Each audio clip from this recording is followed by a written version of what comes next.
Ganito po yun in time na bago pa man ako nakilala sa social media, marami tayong kalamidad na naranasan, isa na doon ng undoy, patayan. Hindi po ba lahat yung mga bagay nangyari, wala man lang kayong idea na dumating sa inyo? Tama po ba ako? Itong negative visions ko, para lang maging aware kayo. Para sa inyo naman din po yan. Kung maniwala kayo o hindi, decision nyo yan.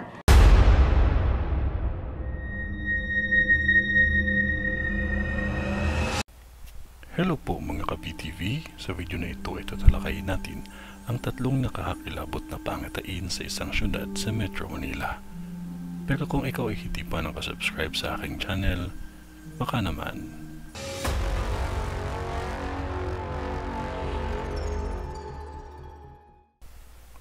Ang sunog na mangyayari pa lamang ay tatlo. Nakikita ko ang isang lugar ay isang factory na may sumabog sa loob nito. Malaking sunog ito at hindi biro.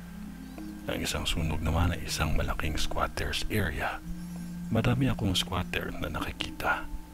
May tulay na yari sa semento na dinadaanan ng mga tao. Ngunit hindi ito mahabang tulay. At sa labasan ay may mga tricycle akong nakikita. Ang isang sunog na mangyayari din ay may mga words akong nakikita na Guam. Sa nakikita ko ay pangalan ito ng lugar. Yan ang tatlong sunog na mangyayari pa lamang sa syudad na ito. May iiwasan lang ito kung kayo ay may disiplina sa paggamit ng kuryente. Bawal mag-overcharge ng phone at higit sa lahat ang kandila ay ingatan nyo yan. At upos ng sigarilyo. Hindi ito ang sunog na nangyari pa lamang nung nakaraan. Mag-ingat din ang lugar sa pasong damo dahil may sunog akong nakikita dyan. At isang poste na maraming wire. Nakapwesto ito sa kalye at may nakikita akong mini store. Maliit lang na store ito at may nakikita akong mga inasal sa hindi kalayuan. Halos mga jeep lang ang nakikita ko na dumadaan sa lugar na ito. May taxi ngunit mas madami ang jeep.